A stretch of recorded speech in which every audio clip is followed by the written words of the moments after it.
મિત્રો, પાવાગઢના રાજાએ એક કાયદો બહાર પાડ્યો કે જેને પણ મહાકાળી માના દર્શન કરવા માટે પાવાગઢના પગથિયા ચડવા હોય એને પોતાનું માથું આપવું પડે.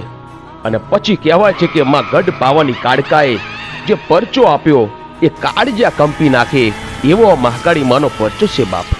પાવાગઢના પતઈ રાજાના પિતાશ્રી મનુ રાજા એ મહાકાળી માં સાથે વેણે વાતો કરતા.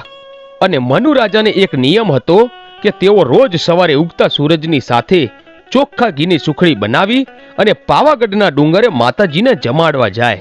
ત્યારે એકવાર મનુ રાજાએ માતાજીને સુખડી જમાડી અને એટલું બોલ્યા કે હે માળી, આ તને ચોખ્ખા ઘીની સુખડી જમાડી છે તે તને પહોંચી તો છે ને?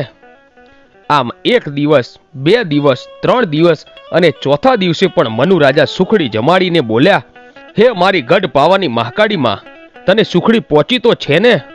ત્યારે મારી ગઢ પાવાની કાળકા બોલે કે હે મનુ રાજા, એક 1.25 શેર ઘીની સુખડી જમાડે છે, એમાં તું મને 4 વાર તો પૂછે છે.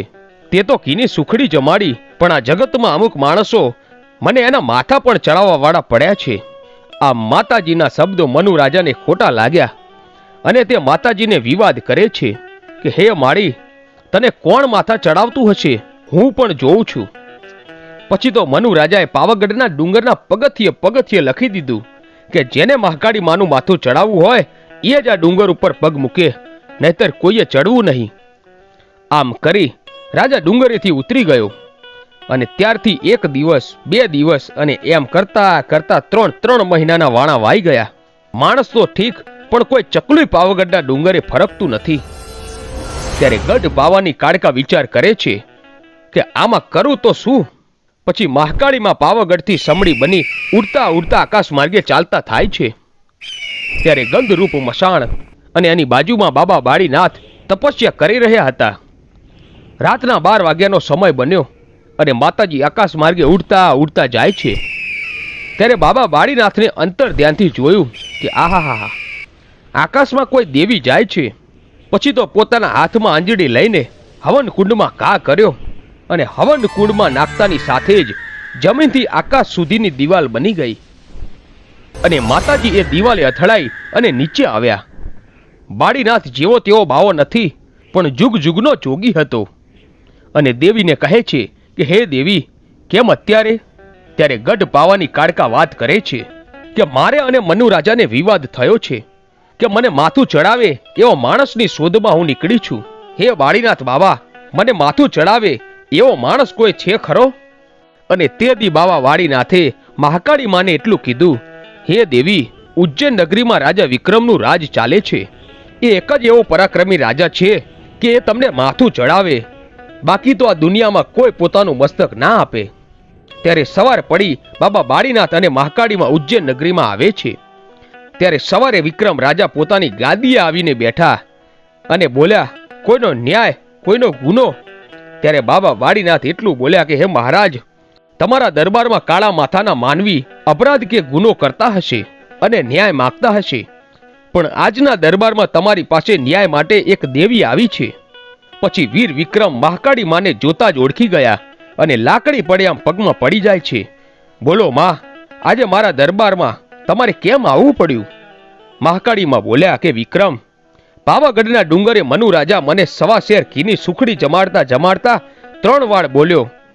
ત્યારે મેં એમ કહી દીધું કે મને સુખડી જમાડે છે, પણ દુનિયામાં મને મસ્તક ચડાવવા વાળા પણ પડ્યા છે.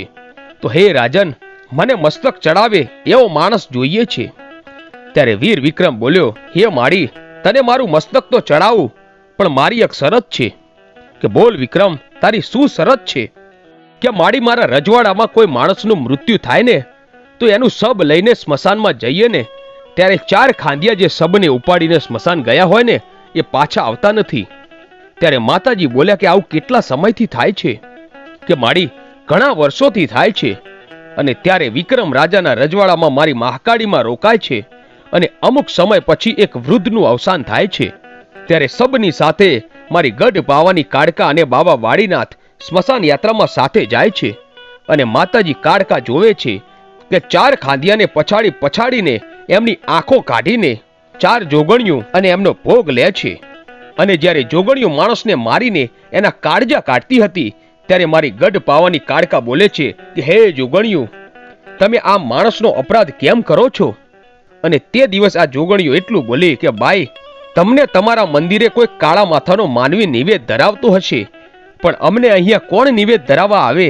અને તે દિવસે જોગણિયોએ એટલું કહ્યું કે અમને નિવેદ દેવા કોણ આવે? ત્યારે મારી કાળકા બોલી કે હું એક વાત કહું? હા બોલો. જા, આજથી હું તને 4 શ્રીફળ આપીશ અને ગામને ચાંપે જ્યાં નનામી ખાંબી કહેવાય ત્યાં તમારે 4 શ્રીફળનો ભોગ લેવાનો છે. કાંઈ વાંધો નહીં. અને આમ કહી જોગણિયો જતી રહે છે. વિક્રમ સંવતની જે દિવસે સાલ છપાણીને એ દિવસે સૌ પ્રથમ મેલું મસાણ અને ગંધુપિયું મસાણ દુનિયાનું એ પહેલામાં પહેલું સ્મશાન હતું. વીર વિક્રમ, માતાજી મહાકાળી માએ અને 4 જોગણીઓએ આ સ્મશાનને સ્થાપ્યું હતું. ત્યાર પછી આજ સુધી માણસો મરે અને 4 શ્રીફળ વધેરાય છે. ત્યારે બધા મેલડીને ચડે છે એવું માને છે, પણ માં મેલડી તો નિમિત્ત છે, પણ શ્રીફળ તો જોગણીઓ લઈ જાય છે. અને પછી મારી ગઢ પાવાની મહાકાળી માએ કહ્યું કે વીર વિક્રમ, તારું દુઃખ તો મેં ભાગી નાખ્યું. તારા રાજ્યમાં હવે ગાંધિયા મરશે નહીં. હવે ચાલ મારું કામ પૂરું કરવા. પછી માતાજી અને વીર વિક્રમ પાવાગઢના ડુંગરે આવે છે અને મનુ રાજાને બોલાવે છે. અને પાવાગઢના ડુંગરે ચડી અને મારી કાળકા કહે છે કે હે મનુ રાજા, તું મને સુખડી ચડાવે છે ને? તો જો, કાળા માથાનો માનવી આજે મને મસ્તક ચડાવવા આવ્યો છે. ત્યારે મનુ રાજા કહે છે મારી ના હોય, પણ એટલું કહેતાની સાથે તો વીર વિક્રમ હાથમાં પોતાની તલવાર લઈ અને એક જ પળમાં પોતાનું મસ્તક કાપીને માતા મહાકાળી માના પગમાં ધરાવી દે છે અને પોતે ઢગલો થઈને નીચે પડે છે. મનુ રાજા કમકમાટી બની જાય છે. પણ મારી કાળકા એટલું બોલી કે હે મનુ રાજા, જો જગતમાં મને કાળકાને મસ્તક આપી દે એવા માણસો પડ્યા હોય અને જો એમને કમો તે મરવા દઉં ને તો કાળકાને બેસણું લાજે બાપ. પછી ગઢ પાવાનીમાં કાળકા વીર વિક્રમને સજીવન કરે છે. તો મિત્રો, આ હતો મહાકાળી માનો ઇતિહાસ. મિત્રો, આવા જ વિડીયો જોવા માટે આજે જ અમારી ચેનલ A1 ગુજરાતીને સબસ્ક્રાઇબ કરો. ધન્યવાદ.